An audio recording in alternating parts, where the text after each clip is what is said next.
Bien, aujourd'hui, on va mettre en perspective Racamier et Lacan au sujet d'un argument assez connu de nos jours, qui est la perversion narcissique. Autant dire que cette expression a été introduite dans les années 80 par un psychanalyste Racamier, qui voulait montrer qu'il y a une forme de perversion qui investit exclusivement et fondamentalement les relations humaines. Et donc c'est une problématique, c'est une perversion essentiellement relationnelle. Il utilise perversion parce que, comme dans les perversions sexuelles, le pervers narcissique utilise l'autre comme ustensile, l'autre comme un moyen pour assouvir ses propres pulsions, sans tenir compte des besoins de l'autre. Et narcissisme parce qu'il veut obtenir une satisfaction et gonfler son propre moi aux dépens de l'autre. Comme dans les perversions, le pervers narcissique dénie quelque chose, ce qu'il dénie, c'est ses propres conflits, ses propres défauts, et utilise ce que Melanie Klein appelait l'identification projective, c'est-à-dire que tout ce qu'il veut, tout ce qu'il dénie de soi, tous ses propres défauts, eh bien, il va les projeter sur l'autre et vouloir les détruire, et s'acharner sur l'autre pour détruire ces défauts qu'il a projetés sur l'autre. Et l'autre, qui est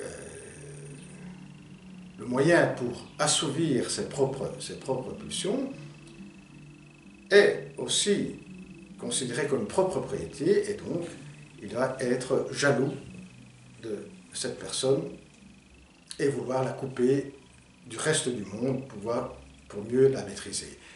La maîtrise est une forme aussi de pouvoir satisfaire son propre moi, c'est-à-dire qu'il peut avoir un contrôle sur l'autre, ce qui lui donne cette sensation de puissance. Et puis il y a plusieurs autres aspects qu'on ne va pas mettre en avant, car on peut les trouver facilement sur Internet. Ce qui nous intéresse ici, c'est de montrer deux, trois points que Racamier met en amont, ce qui provoque cette perversion narcissique, qui est des conflits très accentués qui sont déniés,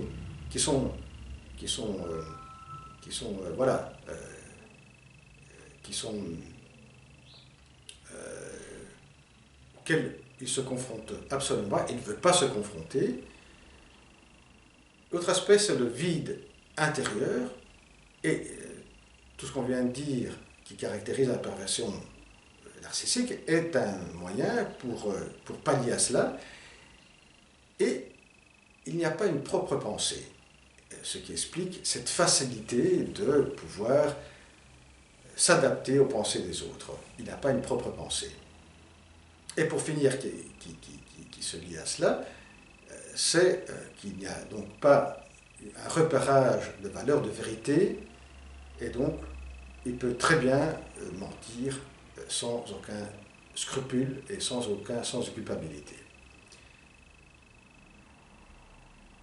Et Racamier pointe aussi du doigt où est-ce qu'on doit repérer la jouissance. Il y a deux formes de jouissance qui sont facilement repérables. La première, c'est cette jouissance qui obtient en pouvant contrôler l'autre, et donc c'est une jouissance narcissique, avec différentes variations. Et l'autre jouissance, c'est celle qu'il obtient en pouvant agir sur la vérité et sur le mensonge. Car il obtient cette satisfaction d'avoir pu modifier à sa guise des repérages qui sont des repérages pour tout le monde de vérité. Là, on va passer du côté de Lacan. Alors Lacan ne s'est jamais intéressé vraiment à la perversion narcissique, mais à la perversion en général, et on peut donc la perversion sexuelle, on peut assez aisément passer, avec les notions que Lacan introduit pour les perversions sexuelles, à la perversion narcissique. Et je vais directement prendre en compte ces notions qui peuvent être utilisées pour éclaircir la perversion narcissique et qui nous permettent aussi de mettre en parallèle ces notions avec celles de Rakamier. Alors, reprenons les notions. Donc, le déni du conflit, le vide, les pensées et la vérité. Donc ça, c'est ce que j'ai dit pour Rakamier. On va voir maintenant du côté de Lacan. Alors, pour les conflits, pour Lacan, ce qui est en amont, et qui reprend Freud, qui est en amont des conflits, c'est la castration. La castration est ce que Freud amène comme peur de la castration, pour Lacan, est une des figures de ce qui est en amont structurellement qui nous caractérise en tant que être parlant, c'est le sujet divisé. C'est-à-dire qu'il y a une division entre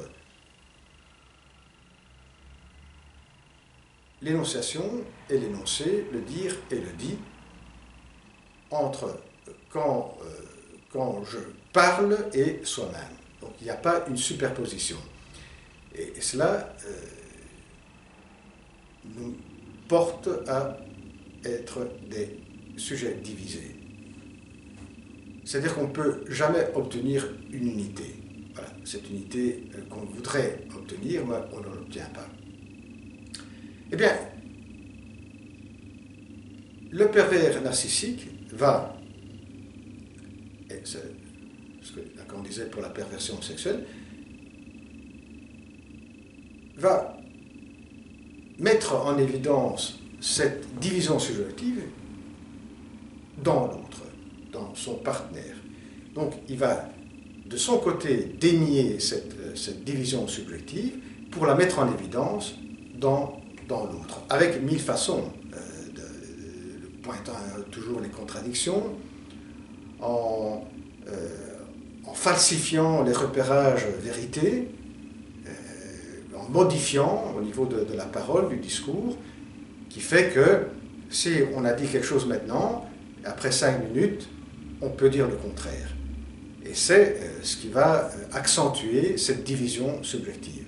Parce que si on pouvait être un avec ce qu'on dit, si maintenant je dis, par exemple, je ne suis pas d'accord avec cela, et je pourrais être identifié avec ce que je viens de dire et faire un avec cela, eh bien ce serait impossible que d'ici 5 minutes, quelqu'un puisse me convaincre du contraire.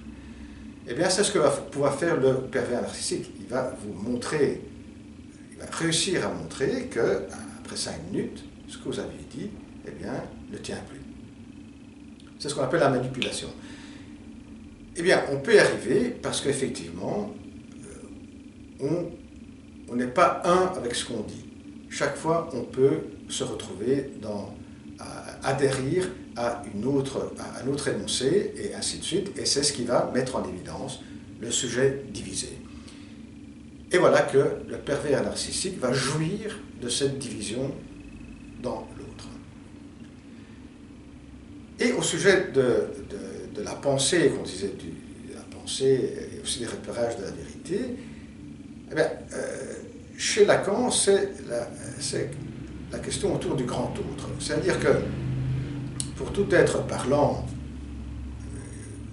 bien, quand on énonce quelque chose, on a de l'autre le message sous forme, on reçoit de l'autre le message sous une forme inversée. Par exemple, c'était l'exemple que Lacan disait dans son séminaire sur les psychoses, je dis tu es ma femme, eh bien le message est je suis ton homme. Hein? Ou vice versa, je suis ton homme, eh bien tu es ma femme. Je suis ma femme, le message qu'on reçoit de l'autre. Eh bien, chez le pervers narcissique, ce mécanisme n'apparaît pas. C'est peut-être pour cette raison que Rakamier et que d'autres ont trouvé une certaine similitude avec la psychose, ou bien dans certains cas, ils parlent de perversion comme mécanisme, comme possibilité de ne pas sombrer dans la psychose. C'est que il y a une inconsistance de l'autre. L'autre n'est plus un garant de la vérité. Et donc, le pervers va pouvoir, à chaque moment, pointer cela, que l'autre n'est pas garant de la vérité. Donc, la différence entre, on pourrait dire comme ça, avec la psychose, c'est que l'autre, le grand autre qui n'est pas un garant de la vérité, va s'effriter, et donc tout le système langagière va s'effriter, va se déconstruire.